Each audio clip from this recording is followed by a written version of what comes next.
எந்த உரிமை பார்வதிக்குடையதோ அது கங்கைக்கு எவ்வாறு கிட்டும்? மகாதேவர் என்றும் கங்கையை கைலாயத்திற்கு அழைத்துச் செல்ல மாட்டார். இது அசுரர்களுக்கு கிடைத்த ஒரு மாபெரும் வெற்றி என்று கருதுவேன். நீ மதிக்கெட்டவள். நீ உன் விரோதத்தின் மமதையில் மகாதேவரின் சக்தியை உணர மறுக்கிறாய்.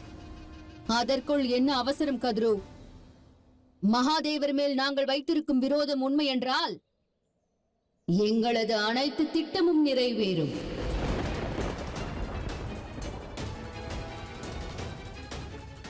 தாங்கள் மகாதேவர், முக்காலமும் அறிந்தவர், சர்வ ஞானி. தாங்களே கூறுங்கள், தங்களுக்காக, தங்களின் காதலுக்காக நான் பிரம்மதேவரின் கமண்டலத்தில் மட்டுமல்ல, மரண லோகம் வரை செல்வதற்கு தயாரானேன். பர்வத அரசன் இமவானின் மகளாக இருந்தும் கூட இங்கும் அங்கும் அலைந்து திரிந்தேன். எனது தவத்திற்கும் தியாகத்திற்கும் என்ன பலன் கிடைத்தது?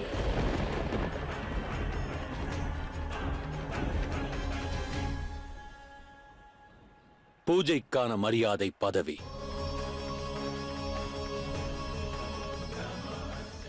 பிரம்மதேவரின் கமண்டலத்திற்குள் தாங்கள் இருக்கையில் அக்கணம் தாங்கள் ஒரு சொட்டு ஜலமாயிருந்தீர்கள். இந்த அண்ட சராசரத்தில் யாவரும் அப்பொழுது தங்களை பூஜிக்கவில்லை. வாழ்வில் பாவம் புரியும் யாவருக்கும் விமோச்சனம் தரும் தேவியாக தாங்கள் மாறவில்லை. பாவ விமோச்சனி கங்கா அல்ல.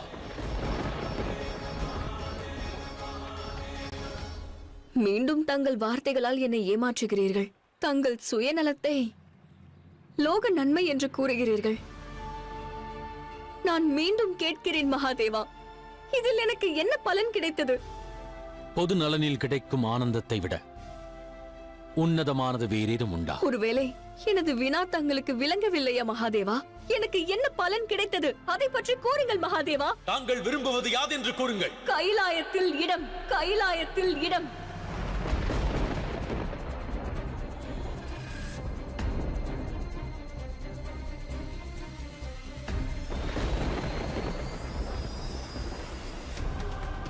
அங்கு எனக்கு முழு உரிமை தேவை.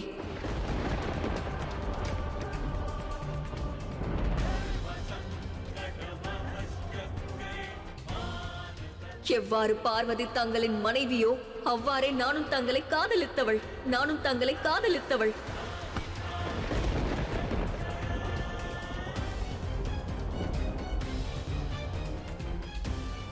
மனைவியின் உரிமை இல்லறத்தில் இருக்கிறது மகாதேவா. ஆனால் ஒரு காதலியின் உரிமை எதில் இருக்கிறது என்று தாங்களே கூறுங்கள். தாங்கள் மகாதேவர் அல்லவா? ஒரு சாமானிய மானிடனை போல் தங்களை காதலித்தவளை தங்கள் இல்லத்திற்கு வெளியே நிறுத்துவீர்களா? என் மேல் காதல் கொண்டது தாங்களே. நான் தங்களைத்தான் காதலிக்கின்றேன் என்று ஓர் நாளும் நான் உன்னிடம் எடுத்துரைத்ததில்லை கங்கா. இப்பொழுது தாங்கள் குரோதத்தில் மரியாதையின் எல்லையை மீறுகின்றீர்கள். தாங்கள் கைலாயம் வந்திட விரும்புகின்றீர்கள். என்னுடன் கைலாயம் பாருங்கள், என்னுடன் கைலாயம் பாருங்கள், என்னுடன் கைலாயம் பாருங்கள்.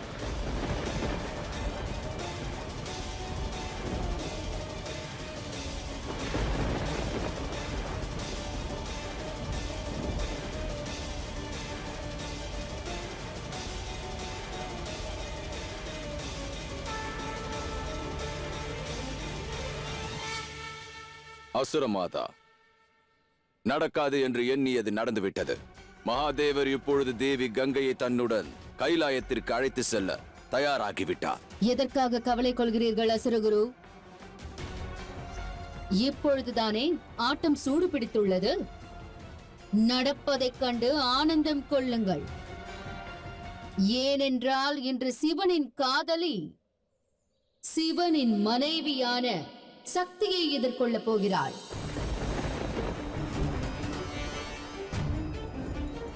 தவமும் தியாகமும் நாம் கண்டுவிட்டோம். இனி கைலாயத்தில் தாண்டவம் தான் நடக்கும்.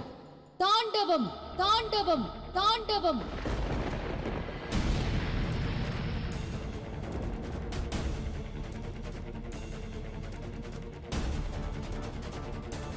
இந்த சிவசக்தி காதல் மற்றும் ஒற்றுமையின் பிரதிபிம்பமோ அவர்கள் பெறுவதை காண்பதற்கு ஆனந்தமாக உள்ளது.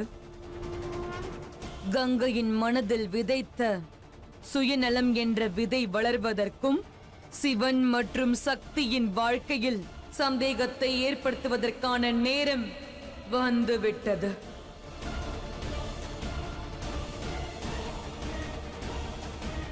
நாராயணா, எதற்காக தேவி கங்கை எவ்வாறு பிடிவாதம் கொள்கிறார்கள் பிரபு? எதற்காக அவர்கள் கௌரவமான தனது பயணத்தை தானே களங்கப்படுத்திக் கொள்கிறார்கள்?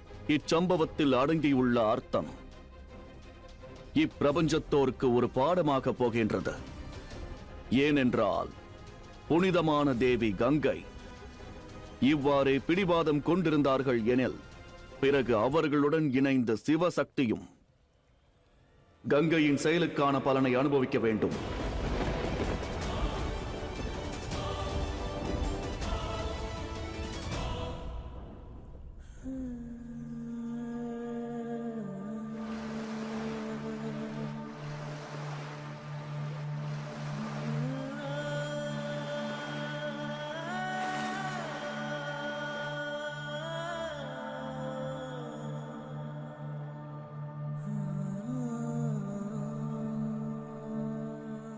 மிக புனிதமான இந்த நீர் தாங்களே கங்கா. தங்களின் நிலையை நன்கு அறிந்திடுங்கள். இன்று ஒருவேளை தாங்கள் தங்கள் மனதில் இந்த துவேஷம், இந்த குரோதத்தை சுமந்து என்னோடு கைலாயம் வந்தால் தங்களின் இந்த புனித தன்மையானது, நலம் தரும் இந்த ஜலம்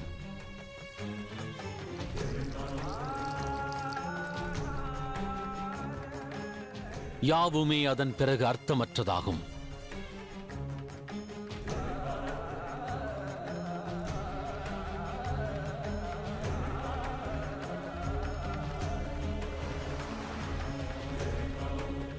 ஒருவேளை தாங்கள் தங்கள் காதலை களங்கமுறச் செய்ய விரும்பினால் என்னுடன் கைலாயம் வாருங்கள்.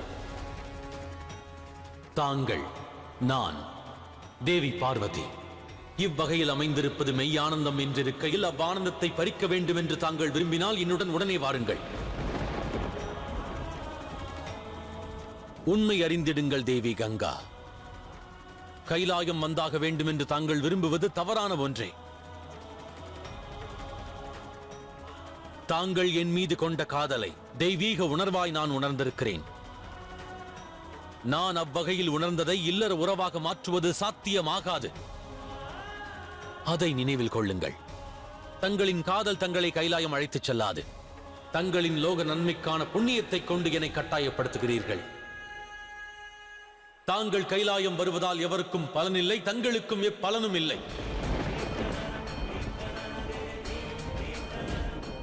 ஏனென்றால் தங்களின் ஓட்டம் தென்மேற்கு திசை நோக்கியே.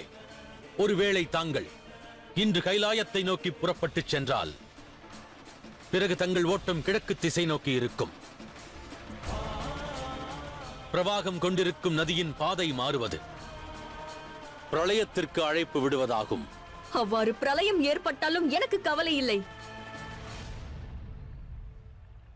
நான் கைலாயம் நிச்சயம் வருவேன். கைலாயம் நிச்சயம் வருவேன். கைலாயம் நிச்சயம் வருவேன். ஆனால் எனக்கு ஒரு வாக்களியுங்கள். பார்வதி என்னை அங்கே வரவேற்கும் பொழுது அவளது சகோதரி வந்திருப்பதாக கூறாதீர்கள். கங்காதரனின் கங்கை கைலாயம் வந்திருக்கிறாள் என்று கூறுங்கள். கைலாயம் வந்திருக்கிறாள் என்று கூறுங்கள். கைலாயம் வந்திருக்கிறாள் என்று கூறுங்கள்.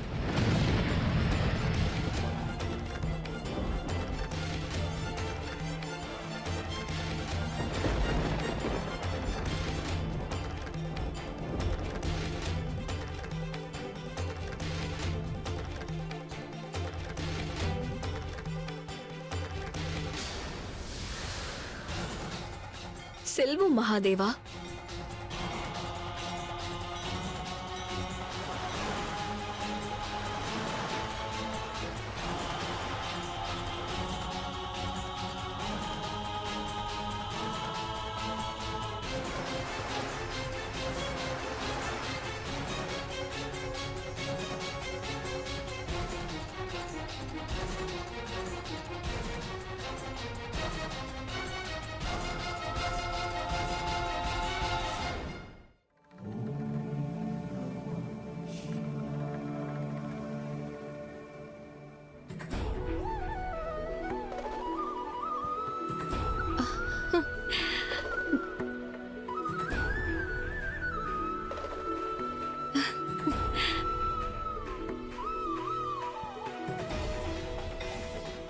அக்கா,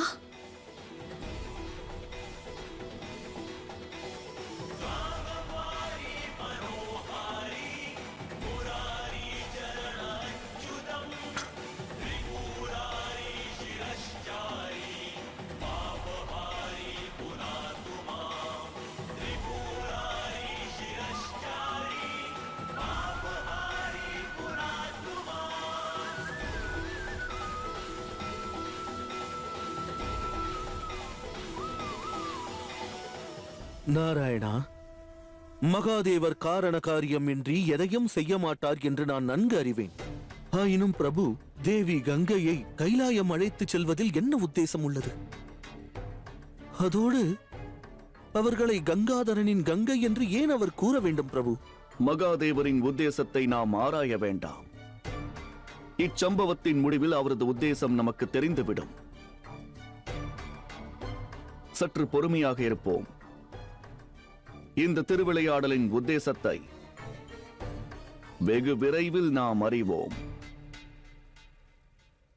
எங்கள் கைலாயத்திற்கு தங்களை வரவேற்கிறேன் அக்கா. வாருங்கள்.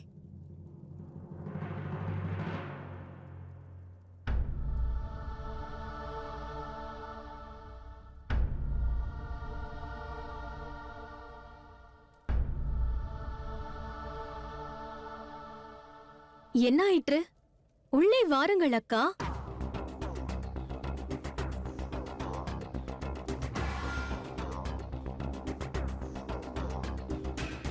தேவி பார்வதி, வந்திருப்பது தங்களின் சகோதரி அல்ல. பிறகு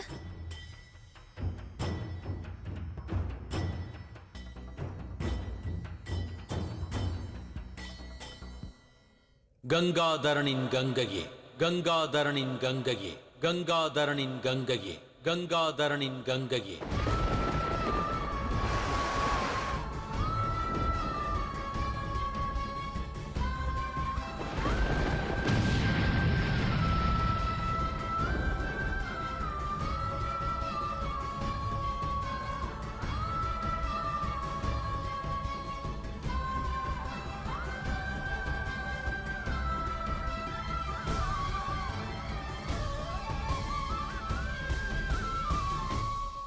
நன்றாக பாருங்கள்.